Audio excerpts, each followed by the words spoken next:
guys, it's Melissa and welcome back to my channel. If you're new here, my name is Melissa Ellen and I do these true crime videos. So make sure you like, comment, subscribe, bell, all those YouTube things we do. Today I'm going to tell you guys the story of Lonzie Barton. So Lonzie was almost 2 years old when he went missing. He was in the care of his mom's boyfriend, and the story is that his car had been stolen and that Lonzie was in the back seat. That wasn't true. We're going to go over all of that. Now, the mom's boyfriend is actually in jail for 20 years. He accepted a plea deal in exchange for leading authorities to the remains of Lonzie. Lonzie's mother is also in jail, but that's for child neglect and some unrelated drug charges. We're going to talk about all of that, and I felt, just so we're clear, I felt like I wanted to do a solved case. I always feel like we do these missing and unsolved, and I like to throw in a solved case because I just feel like it, I don't know, puts a little good into the world and can maybe help our other cases. I don't know. I'm just a bleeding heart like that, and I just believe in things like that. So I wanted to do a solved case. And then, of course, I find a solved opened case. That's right. It's solved, but it's still considered open because we still don't know how involved the mother was and what exactly happened that night. We're going to go over it because the plea deal was contingent upon what the boyfriend said, and I don't think it's true. Maybe. I don't know. I'm all over the place. We're going to talk about that.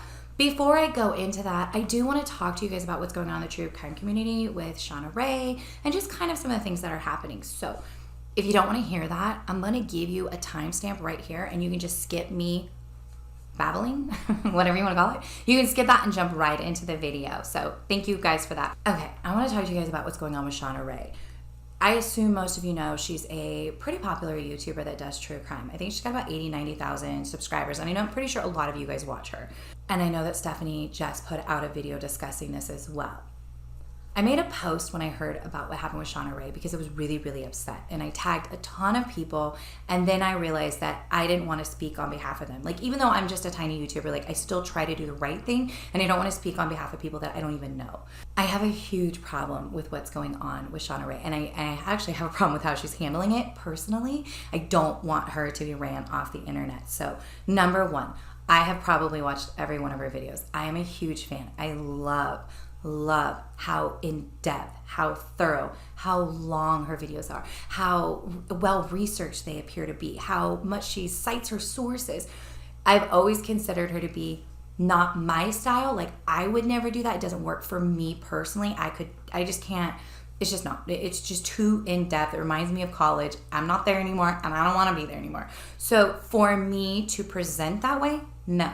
For me to watch, yes. When there's a case that I really want to know about, and Shauna did a video, I just feel like it's going to be so in-depth.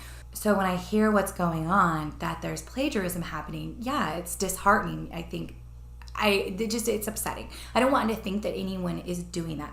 So, number one question that I got a lot of people sending me messages about, asking me, do I think that true crime can be plagiarized? Yes. It's a little more difficult, okay? So, you have a case and it's a child. There's only so many ways you can say child, baby, toddler. And there's only so many ways that you can describe that toddler based on what you were given. So somebody gave an interview and described that child as happy, outgoing, bubbly. I'm not going to change those words because that's not my child. It's not my words. Like, I'm going to say those words. And when I describe where they went to school and what activities they were in, if they're a little older, not a toddler, but you weren't going, like, there's only so many ways you can describe the people involved. And then there's only so many ways you can describe what happened. Kidnapping, if it was anything, a car accident, anything, like, there's only so many ways you can describe the actual facts of what happened, as well as the location. So there are so many things that, like, I'm pretty sure no matter what video, if we all run next to each other, we're going to have a large amount of the same information because it can't be redone. So to actually plagiarize in true crime, I feel you would have to actually copy. So a podcast, there is a very lengthy podcast, or one of our YouTube videos. They're very lengthy. They include a lot of our information, a lot of our thoughts, and a lot of our own commentary that comes in. So yeah, technically you could copy someone's entire video or entire podcast, as well as the same you could do with somebody's written work of art. Okay, so if somebody has, and I say art because I really believe that when somebody takes the time to research a case and put it in together, it becomes their art. It's their presentation. It's what they put together. And after, 15, 20 pages of pure facts, there's got to be a lot of commentary in your own words and your own writing and your own thoughts. It's got to be. There's no other way around it. So yeah, could you plagiarize? You could. Do I know at all for sure whether or not Shauna was? No, because I can't check it, so I don't know. But do I think? I hope not. I don't think so. It doesn't seem. She's such about citing the work. I mean, I've been watching her videos. I am one of the people who thought to myself, like, does she have to say her source that many times? Like, it made me think, like, do I need to be saying that? And then I remembered, at the end of the day, which is the most important thing, Shauna, do you. It's your channel. It's your video, and it's you telling the story. If you made a mistake and you were not diligent a year ago and you were called out on it and you recognized and you made a decision to be more diligent, that's what you did. And that's the best thing you can do. And if you're getting called out now for plagiarism, and if there's anything in your heart that thinks like, you know, now that I think about it, I did read that work over and over and over again, and maybe I did pull more inspiration from it than I thought. Maybe I used some words, whatever it may be. I'm not saying at all. What I'm saying is no matter what, if you make a mistake or if you don't run away. Don't. No. You stand up and you say, no, I don't think I plagiarized. I'm sorry. I really don't think I did. I absolutely give credit to that person, but I really don't think I did. And I'm sorry if I hurt anyone's feelings. And by the way, it's a little brutal right now, so I'm going to turn the comments off. It's your channel. You can do whatever you want. But I don't think you should shut your channel down. You work too hard. You work too diligent to bring attention to these cases. I've heard you. I've listened to you. You are bright. You are smart. And it's obvious that you care about the people in your cases. Look at me assuming Shauna Rae's going to open my video. But listen, I'm putting it into the world, and I believe that matters. You put it out there and you let people know what you think, and hopefully that brings it back. We put ourselves on YouTube. We know that things are going to get crazy. Believe me, I am still kind of like, I'm not mad. Some of the comments people leave, I'm like, what? But it's fine. You do you. So that's what I have for you guys, and those are my thoughts on the Shauna Rae. As far as I'm concerned, I don't know what she did or didn't do, but what I do know is that she does an amazing job of presenting cases. And if she made a mistake, fix it, pull the video down, redo it, address it, and move on. That's what you do. So now, let's hop right into the video.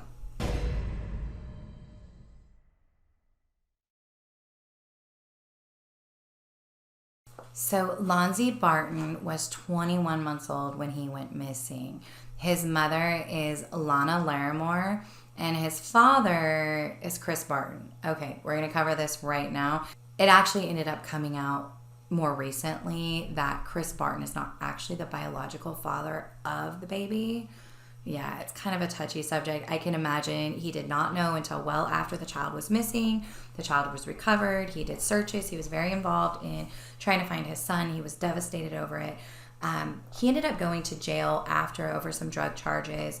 He also ended up getting into a fight with a guy. I read online that apparently that guy is claiming to be the father of the child. I have no idea what that story is. But during this entire time, Lonna and Chris were the biological parents of Lonzie. They had they were in the middle of a divorce, and Lonna had started dating a guy by the name of Ruben Ebron. Now, according to them in one of their interrogations, they had known each other for about a year. They had been dating for about 4 to 5 months, and they'd only been living together for the last 2 months. And in the home they were renting a room inside of an apartment is what I gather from someone else. Anyways, they have their room, and staying there inside of their room is Lonna the mother, Ruben the boyfriend, and then she had a 5-year-old daughter who we're not going to mention her name, and then Lonzie, who was almost 2. Let me give you the timeline of what happened leading up to the disappearance. So we're going to talk about Thursday, July 23rd of 2015. That day, Lonna is the mother, and she does work as a dancer at the Wacko's nightclub. So she would work there at night. She would get off around 2 o'clock in the morning. She would come home. They would do some things or whatever, and then they would go to bed. Ruben is a known drug dealer in the area, and that was how he was supporting them. And then Lonna would sleep throughout most of the day. She would get up around 12 and then kind of hang out with the kids and go back to the club around 8 o'clock. So on this Thursday, I know, let's just get it out here. Yes, we have a stripper and a drug dealer raising 2 children. not ideally the best life that we're hoping for. I want to say something to make sure we understand. There are bad parents and there are irresponsible parents, okay? Bad parents purposely and willfully cause harm to their children. Irresponsible parents have harm done to their children because they're not paying attention.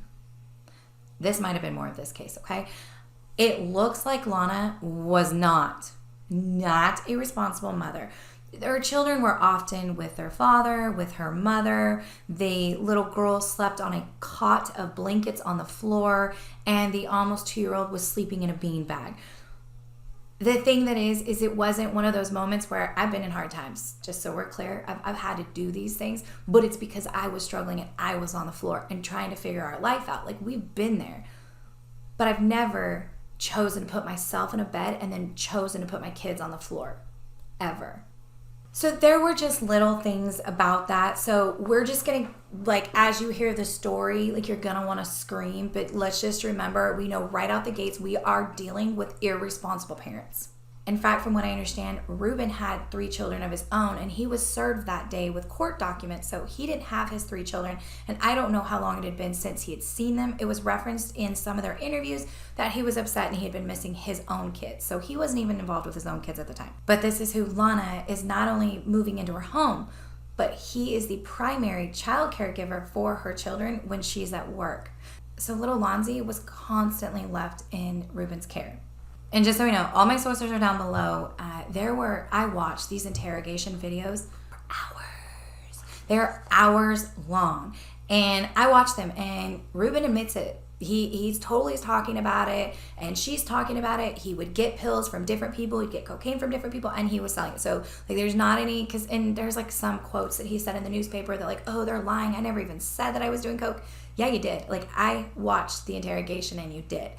So on that Thursday before Lonzie goes missing, according to them, I'm not even going to say according. Listen, none of this is really known for sure. So I'm just going to tell it to you and assuming that it's correct, okay? Lonna ends up sleeping until noon. She says she gets woke up by her cousin Brittany, who stops by. Her cousin Brittany also works with her at the club and often stops by her house.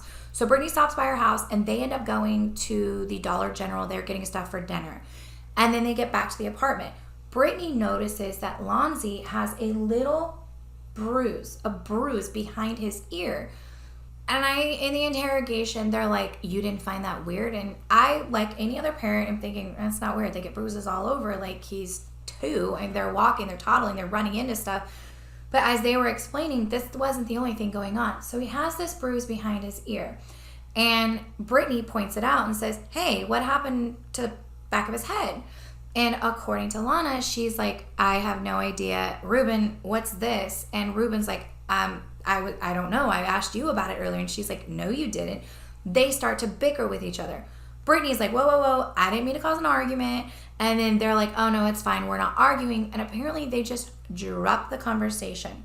That's not all that was going on with Lonzie. So he has this bruise behind his ear, okay? As a parent, 1 bruise, I probably wouldn't take him to the doctor, depending on the size of the bruise or depending on, like, whatever. The way she explained it was that it was just a bruise, and okay, fine. But he also had some other things going on. He also had not just wax in his ears or watery wax. I don't know, does this gross you guys out? I hate talking about anything mucus related at all. But there was something in his ears, okay? And she said he was tugging at his ears, so she thought he had an ear infection. Okay, that makes sense to me. Like, there's something in his ears, he's tugging at his ears, needs to go to the doctor. So she has an appointment for him to go on Friday.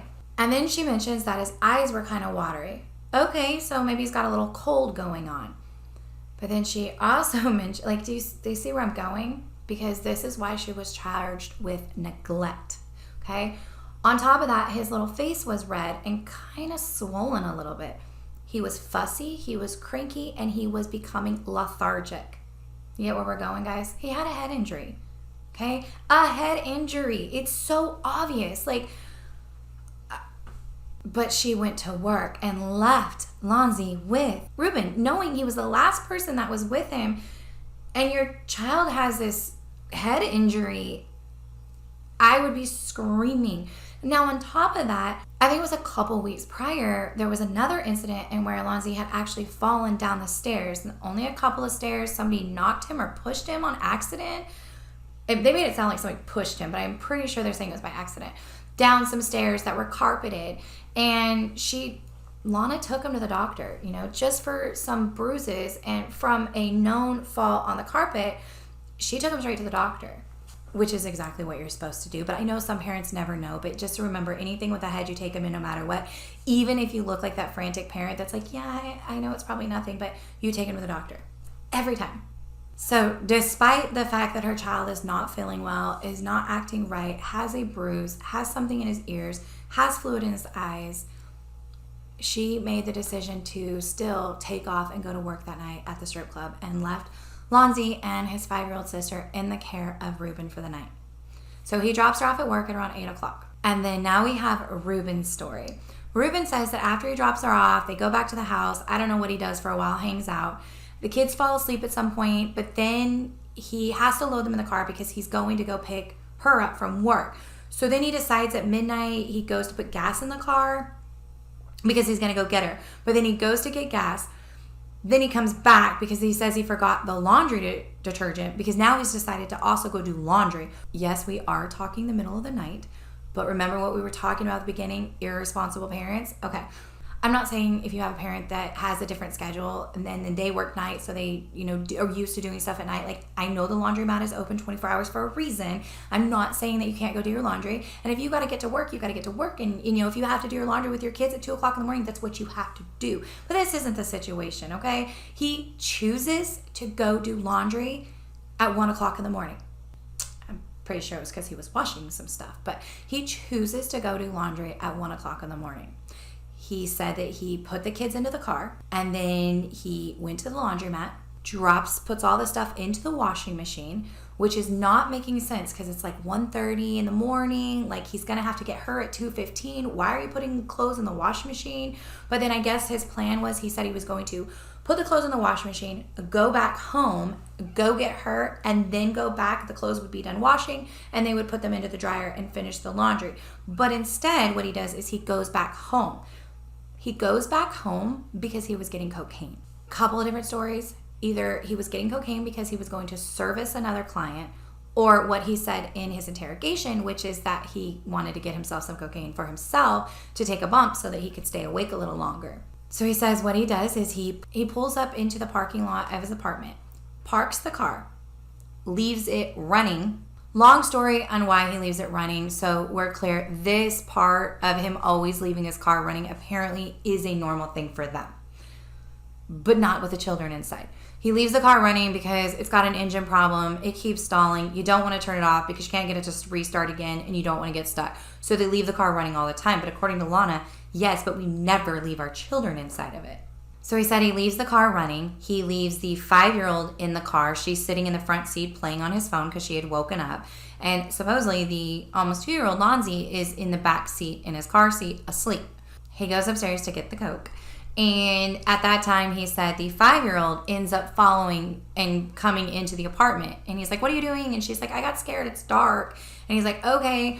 He goes and knocks on another roommate in the apartment that they're living in and tells them, hey, I'll be back. The little girl is here. She's watching a movie. He also takes the time to put a movie on for her. And then he says he hears what sounds like a car taking off, and he runs outside to see his car driving away with Lonzie in the back seat. He says that he then runs after the car, and it makes a left out the parking lot, and he calls 911 to let them know. Jacksonville, 911, Archibald. Yeah, someone reported a car stolen. It's a 95 Honda Civic. You know who stole it? No, I don't. It's a 95 Honda Civic, and somebody just took off. Okay, hold on 1 second. Let me just check and make sure it wasn't towed or anything, all right? It couldn't have been towed, not that quick. And my kid is in the back, still in the back of the car. My kid is in the back of the car. Okay. What color is it? It's a bright orange. You can't miss it. 95 Honda Civic. Which way did it go? I just seen it. I tried to run towards the street, but it looked like it went left, but I couldn't tell. And then by the time I got from the back of the neighborhood, that thing had already Okay. Okay, which way was the last scene going? It looked like it was going left towards University. Okay, is your kid, What's that? your kid is in the back seat, right? Yes, in the back seat. Can you describe the suspects? I did not see. I went inside real quick, put on a movie, and by the time I came out, the car was gone. So you parked your car out front, let your kid in the car real fast, went inside, came back out, your car's... Now, police obviously end up getting surveillance video. That's not what happened. But let's give you a little bit more information on Lonna. So, in this time, so now it's 2 o'clock in the morning, okay? Lonna's getting off of work, his car's getting stolen. A text message gets sent from Ruben's phone to Lonna saying, get a ride. She calls him trying to be like, hey, what's up? And he's like, get a ride. She said this was uncommon for him to say he was going to get her and then suddenly tell her to get a ride, but that it wasn't uncommon for her to get a ride. Lonna then leaves work, not thinking anything's going on from what she says. There's a lot of question, but I'm going to give you guys what's been decided. Lonna then leaves her work and goes by a friend's house to pick up money that she was supposed to pick up that Ruben told her to pick up. They say it's for babysitting. Who knows what it's for, but she stops by to pick up 20 or 40 bucks from someone that owed them money. While they're there, police actually end up stopping Lonna and her friend because they were in a red car. So Ruben has reported Lonzie missing. It's gone out over the police scanner and they're issuing an Amber Alert looking for his orange car. So because it was a red car, they kind of end up going up to them and they're looking at the car and they're like, oh, okay, never mind, wrong car. And they end up having a conversation with Lonna. And in that conversation, they end up asking her if she knows an orange car or if she knows Ruben. She denies it. As it unfolds, it seems like she started to deny it at first because she didn't know what was going on. And I think they're so worried about their drugs, okay? They are so worried about their drugs. They try to act like they're just like this low little like, oh no, we didn't do much, blah, blah, blah.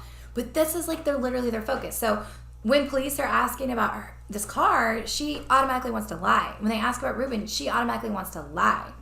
That came back to get her ass. The police end up saying something about there was a car missing and it had a little boy inside of it. She has no idea still. Ruben still hasn't told her. Ruben's on the phone with the police. He's reporting it. He's talking to her, being like, yeah, get a ride. And she's like, oh, well, I need Brittany's number. And he's like, hold on. And he's sending her Brittany's number. But he never says like, I don't know what, just get a ride home because your son's missing. Like, never says anything about it. So while she's at this friend's apartment, in the parking lot getting money, the police come up and they approach her and they're talking to her and telling her like, oh, okay, never mind, we're looking for this other car and there's a missing little boy. And then at that point, she's like, wait, I have a little boy.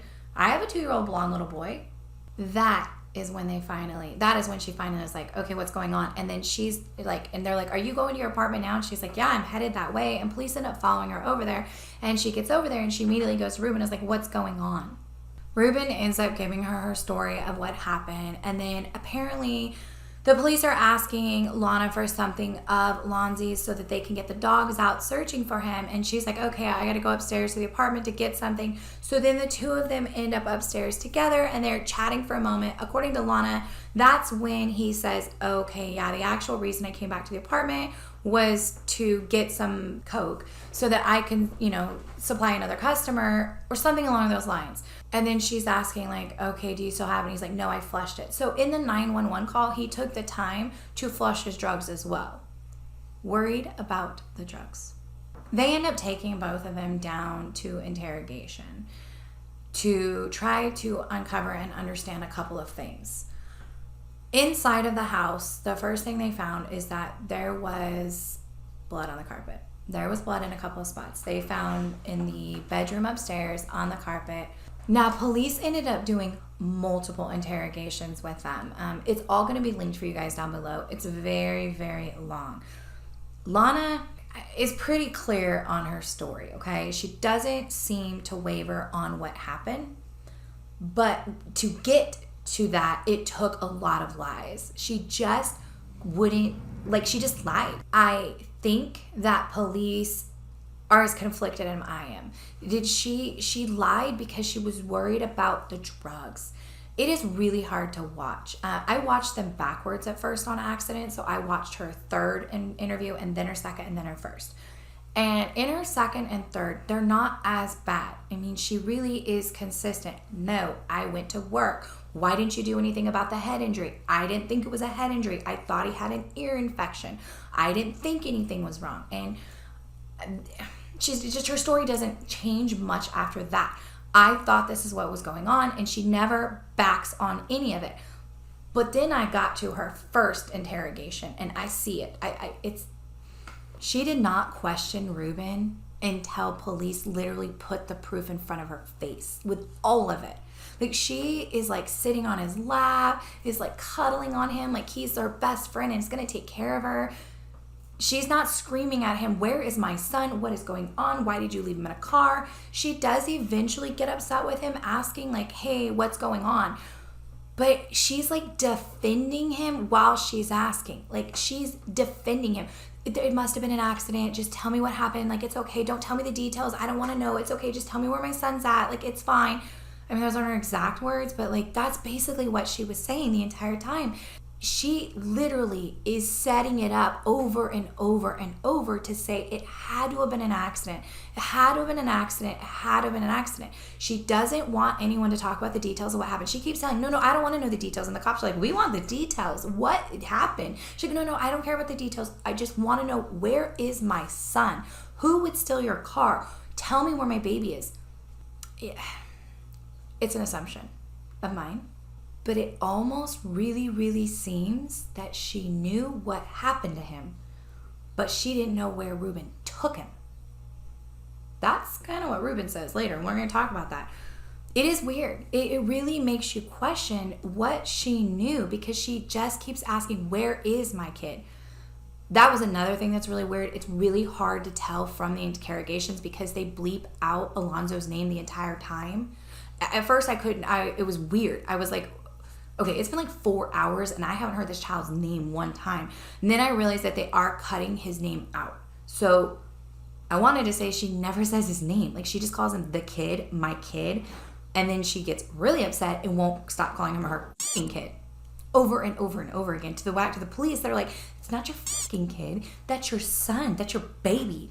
But yeah, that is my personal, how I felt after I watched it all. It felt like she knew what happened.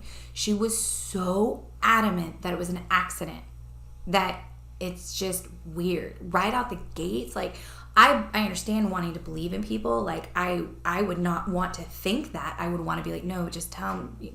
But just to be like pushing it onto someone, like she just kept saying it, was just telling. Before I give you more details about them, let me make sure I give you guys the full timeline. So he goes missing and is reported missing on July 24th of 2015. The call comes in at about 2:20 a.m. to the police department. The car is actually found 15 minutes later at 2:37. Okay, the car is found a mile down the road. 4 hours later, they did issue an Amber Alert, but they did not do an emergency push because there was no vehicle to be described any longer. They do end up doing over 40 square miles of searches. When I say like this area came together, they came together. They were literally just out there searching. It was the middle of summer. It is freakishly hot. They're out there in ponds, swamps, lakes, roads, dirt, everywhere, searching for this little boy. They were relentless trying to find him. In fact, during that time, they actually discovered 2 people that were unrelated to this case. They actually discovered their bodies as well. I'm trying to dig in a little bit on that, but I'll find a link and I'll put it down for you guys down below because I am curious, like, who were these people and did they solve any prior cold cases? I want to know as well. On August 3rd, so a couple weeks later, they actually released this surveillance video. There is surveillance video that shows Ruben's car going past, okay? And then 3 minutes later, you see a man that appears to be Ruben running back in the same direction towards the apartment. So what he did was he took the car, drove it a mile down the road, parked it, left it running, got out of it, and ran back to his apartment in under 15 minutes. He is seen on the surveillance video returning, but he's not seen walking out, of course, because he drove out and then he ran back. Also in August is when they're doing all of these interrogations, they're doing all of these interviews, and then this is when they both end up getting arrested for child neglect. Because the one thing you can say is that they were very neglectful parents. Not only was Ruben dealing drugs, okay? He was dealing coke, he was dealing pills. But Lonna was going with him on a regular basis and riding in the car, which meant that her children were often in the back seat. That's child neglect already, okay? You don't take your children on drug deals. On top of that, Ruben openly admits that he left the children in the vehicle. There is the video down below from the laundromat that night where he says both children were in the car, but we know that at least the little girl was in the car at the time. He pulls up to the laundromat. He doesn't even park like right in front of the door. He parks like a stall down or 2 stalls down. He doesn't even pull the car all the way up to the curb. He's like backed up. He gets his laundry out and he goes inside, and he doesn't just start the laundry. He uses the restroom. He gets changed. He leaves the children, the little girl, in the car for 5 full minutes alone. A 5-year-old and supposedly a 2-year-old at the time were also in the car. On top of that, when police, go in and search the house, they're keeping the drugs that he's selling right in that bedroom, in the dresser drawer, like right there, or the desk drawer, right there. Now, they say like, oh, it was in pill bottles. Still, you don't leave things out like kids can get into it. And then on top of that, Ruben says that he left both of the children in the car. So there's just levels of neglect. And then most importantly, Lonna didn't do anything about the head injury, okay? She can say she thought it was an ear infection, but after you start hearing from everyone the things that were happening, it was very obvious it wasn't an ear infection. He had a head injury that she didn't do anything about. So now they're both arrested. Everything's going all over the news. Their conversations are happening. It's just becoming a mess. By this point, Lonna is questioning Ruben. Like, it's where something's not right. It had to be you. You have to have done something by accident, of course, because she won't stop saying accident. You did something. Tell me what's going on. She can't get any information. January 6th, she actually agrees to testify against Ruben at his trial. His trial was scheduled to take place on January 11th. On a Monday, January 11th. But on January 10th, the prosecutor actually got a phone call that he was ready to make a plea and lead them to the remains of Lonzie. This apparently had happened prior, but Ruben kept backing out. But I couldn't find that in the actual interrogation, so I'm not sure when that happened. But apparently this is something he had done. But he right before trial, he says he's going to lead them to the remains of Lonzie. So they work out a plea deal. Originally, the prosecution was planning to try him for manslaughter and get the maximum of 30 years. And they did feel pretty confident about the case, but they didn't have the remains of Lonzie. He had never been returned to his family, and they had no idea where he was. They wanted his body. Now, the prosecution actually came up with a really good way to make this work. They would lose 10 years off of the 30-year maximum, and they would accept 20 years. I know, 20 years sucks. It's not enough time. But it was contingent upon the story that he told them be 100% true. Okay? So there is a caveat in there that if he's lying about this, then he will. This deal doesn't work and he'll go to trial, okay? The deal is that he said how Lonzie really passed away. And according to him, that Thursday before Lonna went to work, he said that the two of them were doing cocaine and having sex in their bedroom, and they left Lonzie in the bathtub and that he had drowned accidentally, and that Lonna went to work. He led them to Lonzie's remains. They went out and they found he was actually a few miles south of where their original searches were done.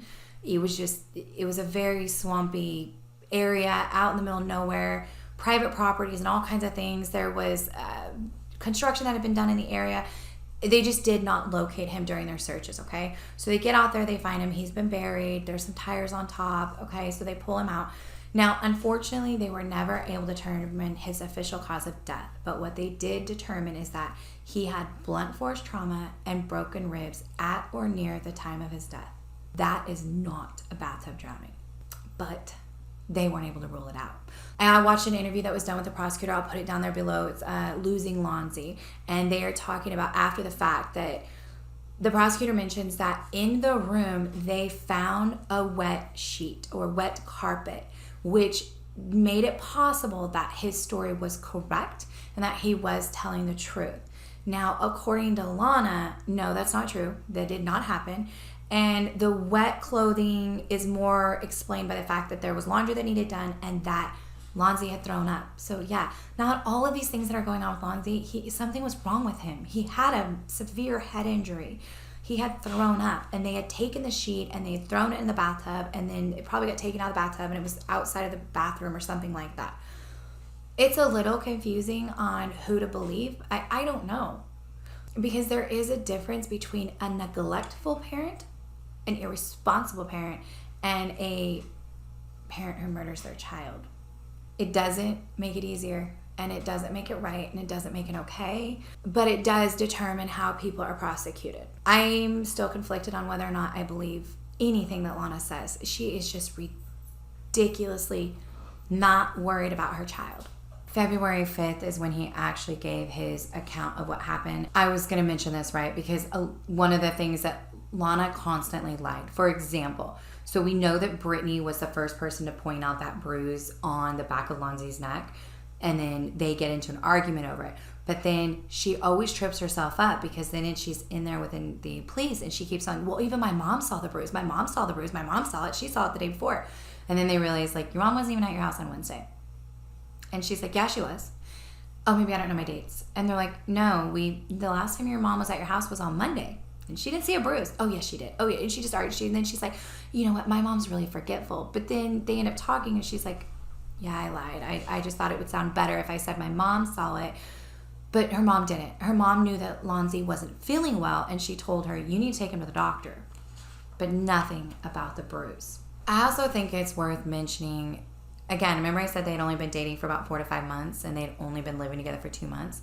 Lonna was obviously very, very into Ruben. Like, this obviously was like her big care of hers because tattooed down her entire side said Ruben, which I find odd. I mean, you're a stripper. Is that a smart thing to tattoo a guy's name on you? I'm just curious. I also had questions about how much the 5-year-old little girl knows, okay? Because obviously she was there for a lot of this. In the beginning, it was reported by Lonna that when she had asked her daughter, at first she said that, yeah, Lonzie was asleep in the car. And then later she said Lonzie wasn't in the car. So I don't know how much I believe from Lonna. Now, the prosecutor said in the documentary of Losing Lonzie, said that the little girl at some point in time said that Ruben took her to the scary woods. They had no idea what she was talking about. They couldn't figure it out. They didn't know where this was. Obviously, there's woods. They're looking everywhere, but she was never able to give them exact information.